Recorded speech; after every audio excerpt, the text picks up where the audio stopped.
आप सभी साथियों को मेरा नमस्कार। साथियों, आइए देखते हैं शिक्षा विभाग एवं रोजगार से संबंधित आज की कुछ महत्वपूर्ण अपडेट। तो पहली अपडेट यही है कि बगैर टेट के प्रमोशन कोर्ट पहुंचे शिक्षक। जी हाँ, बगैर टेट के प्रमोशन की वजह से जो टेट पास शिक्षक हैं वो कोर्ट पहुंच चुके हैं और अपनी कैवियट भी दाखिल कर दिए। इस पर सुनवाई भी 5 तारीख को संभव है। वहीं 12,460 शिक्षक भर्ती में द्वितीय काउंसलिंग के आदेश जारी। वहीं अंतर जनपदीय स्थानांतरण के कोर्ट ने एक आदेश दिया है और एक याचिका के कारण कोर्ट को ये आदेश देना पड़ा। वहीं 7,706 स्टाफ नर्स परिणाम जारी हो चुका है। वहीं टीजीटी पीजीटी काउंसलिंग जो दिव्यांग अभ्यर्थियों की उसमें काफ़ी सीटें खाली रह गई हैं। तो साथियों, देखते हैं सभी खबरें विस्तार से। तो परिषदीय शिक्षकों के प्रमोशन के लेकर बड़ा विवाद। बेसिक शिक्षा परिषद ने बिना टीईटी बनाई वरिष्ठता सूची, बगैर टीईटी प्रमोशन की तैयारी, कोर्ट पहुंचे शिक्षक। परिषदीय प्राथमिक स्कूलों में कार्य सहायक अध्यापक सालों बाद होने जा रहे प्रमोशन के लेकर विवाद थमने का नाम नहीं ले रहा है। कुछ शिक्षक उन्होंने बगैर टीईटी प्रमोशन करने को लेकर हाईकोर्ट की लखनऊ बेंच में याचिका कर दी है। टीईटी के आधार पर प्रमोशन कर रहे विभाग का शिक्षकों का कहना है कि राष्ट्रीय अध्यापक शिक्षा परिषद एनसीटी की 12 नवंबर 2014 के अधिसूचना के अनुसार सहायक अध्यापकों का प्राथमिक स्कूल में प्रधानाध्यापक पद पर प्रमोशन करने के लिए प्राथमिक शिक्षक पात्रता परीक्षा अनिवार्य है। वहीं प्राइमरी के सहायक उच्च प्राथमिक स्कूल में सहायक अध्यापक पदोन्नति के लिए उच्च प्राथमिक स्तर की टीईटी पास होना चाहिए। मद्रास हाईकोर्ट ने भी 2 जून 2023 के आदेश में पदोन्नति में यह व्यवस्था लागू करने का आदेश दिया है, जिसके बाद एनसीटी ने 11 सितंबर 2023 को स्पष्टीकरण पत्र जारी किया था।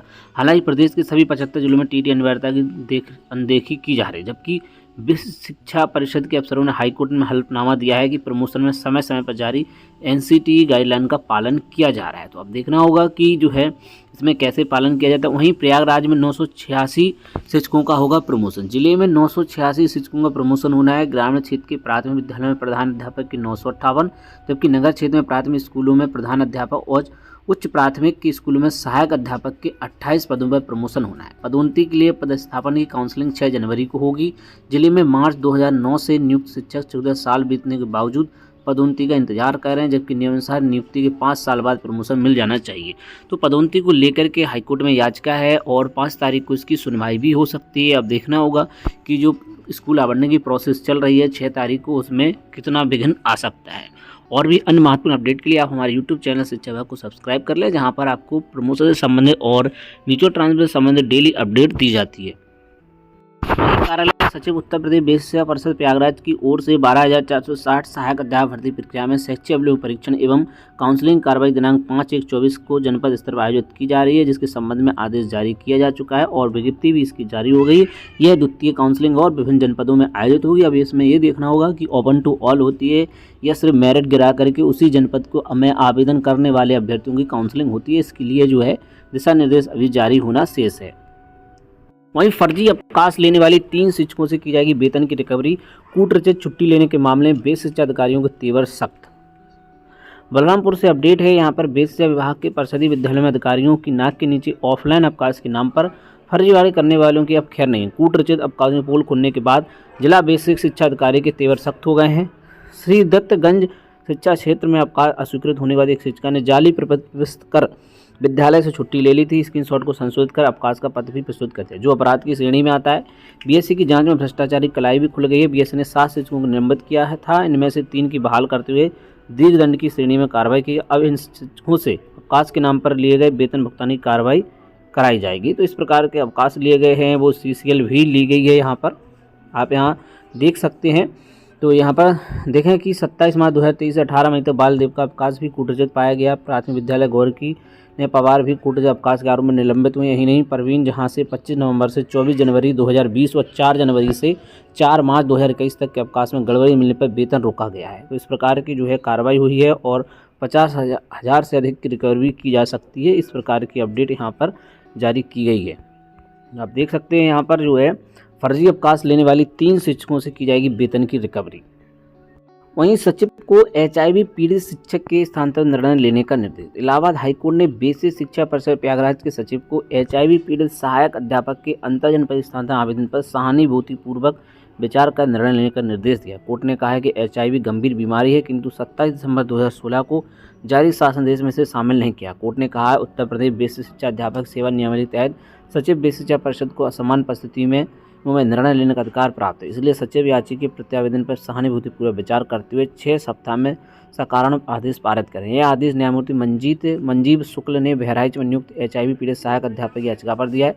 याची ने अंतर जनपदीय स्थानांतरण के लिए 2 जून 2023 को 2016 के शासन के तहत अपना स्थानांतरण बहराइच से संबल या बदायूं करने के लिए ऑनलाइन आवेदन किया। शासनादेश में प्रावधान है कि जो अध्यापक गंभीर बीमारियों से पीड़ित हैं उनके अंतर्जनित तबादले संबंधी आवेदन में 20 वरीयता अंक दिए जाएंगे। याची के आवेदन पर कोई अंक नहीं दिया गया और यह कहते हुए उसका आवेदन खारिज कर दिया कि शासनादेश गंभीर रोगी की सूची में HIV शामिल नहीं है। कोर्ट ने कहा HIV को गंभीर बीमारी सूची में न शामिल करना सही नहीं है। यह सर्वविदित है कि HIV गंभीर रोग है और इससे पीड़ित व्यक्ति सामान्य जीवन नहीं जी पाता है। विश्व परिषद की वकील का कहना है कि याची ने अपने आवेदन में रोग के लिए कोई दावा नहीं किया और अब स्थानांतरण प्रक्रिया पूरी हो चुकी है, इसलिए कुछ नहीं कहा जा सकता। अब देखना होगा इस पर जो है सचिव विश्व शिक्षा परिषद किस शक्ति का प्रयोग करते हैं, क्योंकि इलाहाबाद हाईकोर्ट ने कहा है कि सचिव विश्व शिक्षा परिषद अपनी शक्ति का इस्तेमाल करें और जो है याची को लाभ जरूर दें। वहीं शिक्षक भर्ती के इंतजार में बीता साल, अब नए आयोग से उम्मीद। फरवरी में निर्णय के आसार, 14 लाख से अधिक अभ्यर्थियों ने भर्तियों के लिए किए हैं आवेदन।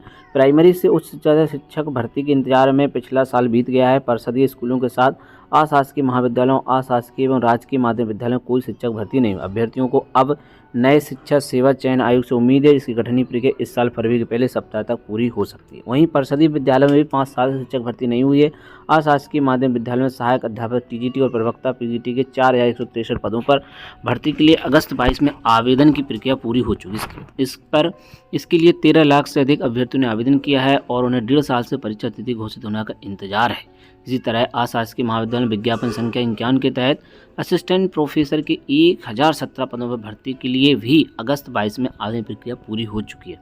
इसके लिए 1 लाख से अधिक अभ्यर्थियों ने आवेदन किया है। इनको भी अब तक परीक्षा तिथि घोषित होने का इंतजार है। ये दोनों भर्तियां अब नए शिक्षा सेवा चयन आयोग को पूरी करानी है। वहीं अभी तक नए आयोग के अध्यक्ष और सदस्यों की नियुक्ति की प्रक्रिया चल रही है। फरवरी के पहले या दूसरे सप्ताह में यह आयोग सक्रिय हो सकता है। वहीं LT ग्रेड शिक्षक भर्ती के लिए भी जो है यहाँ पर धरना दिया गया है। LT ग्रेड शिक्षक प्रवक्ता GISO खंड शिक्षा अधिकारी पदों पर भर्ती के लिए नया विज्ञापन शीघ्र जारी करने की मांग को लेकर अभ्यर्थियों ने बुधवार को प्रतियोगी छात्र मोर्चे बैनर तले उत्तर प्रदेश लोक सेवा आयोग में धरना भी दिया है। तो लगातार जो है शिक्षक भर्ती की मांग चल रही है। लोक सेवा आयोग पर विभिन्न मांगों के लिए प्रदर्शन करते जो है प्रतियोगी छात्र, आप देख सकते हैं यहाँ पर। वहीं शिक्षकों को नहीं मिलेगा पितृसेन का अवकाश। परिषदीय प्राथमिक और उच्च प्राथमिक विद्यालयों के साथ ही मान्यता प्राप्त विद्यालयों में तैनात शिक्षकों के पितृसेन के अवकाश को निरस्त कर दिया गया। बेसिक शिक्षा परिषद सचिव प्रताप सिंह बघेल की ओर से 2 जनवरी को इस संबंध में आदेश जारी दिया गया है। इसके पहले 29 दिसंबर को परिषद ने पितृसेन के अवकाश की व्यवस्था दी थी। वहीं बेसिक शिक्षा मंत्री के आवास पर कल्याण सिंह की जयंती मनाएंगे शिक्षा में। प्रदेश के शिक्षा में 5 जनवरी को उत्तर प्रदेश के पूर्व मुख्यमंत्री कल्याण सिंह जी की जयंती मनाएंगे। इसके लिए लखनऊ मंडल के शिक्षा में बेसिक शिक्षा राज्य मंत्री स्वतंत्र प्रभार संदीप सिंह के आवास पर एकत्र होकर आयोजन करेंगे। उत्तर प्रदेश प्राथमिक शिक्षा में संघ के प्रदेश महामंत्री सुशील कुमार यादव ने बताया कि 1999 प्रदेश के हजारों प्राथमिक विद्यालयों में ताला बंद था। शिक्षा व्यवस्था बिल्कुल चरमरा गई थी।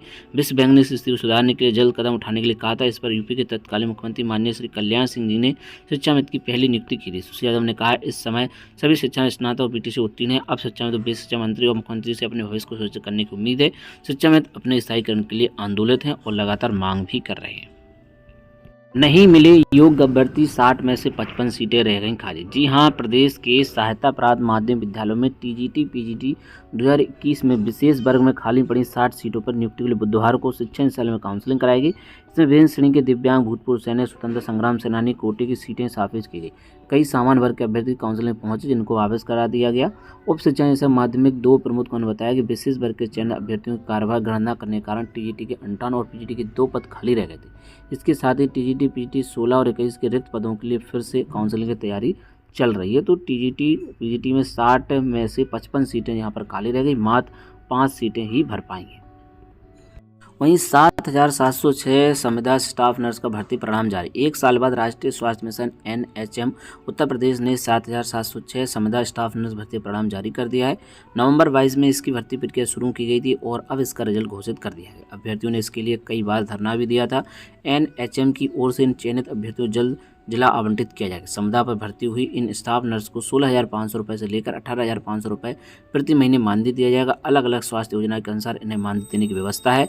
NHM के पोर्टल upnhrm.gov.in पर इसका परिणाम जारी कर दिया गया है। तो 7,706 स्वास्थ्य मिशन के अंतर्गत जो है समुदाय स्टाफ नर्स भर्ती का परिणाम जारी हो चुका है। वहीं बिहार में तीसरे चरण की शिक्षक भर्ती के लिए तैयारी शुरू। सूबे के सभी जिलों से रिक्त पदों की प्राप्त की जा रही जानकारी। पहले चरण में खाली रहे 20,000 पद भी इसमें जुड़ेंगे। सहायक शिक्षकों के पद को नियमित करने पर भी विचार। विशेष शिक्षकों के 72,000 से अधिक पदों पर नियुक्ति होगी। बीपीएससी से दूसरे चरण में चयनित शिक्षकों की कौन से जिलों में चल रही है। इसके साथ ही तीसरे चरण की शिक्षक नियुक्ति को लेकर भी तैयारी शुरू कर दी है बीपीएससी ने।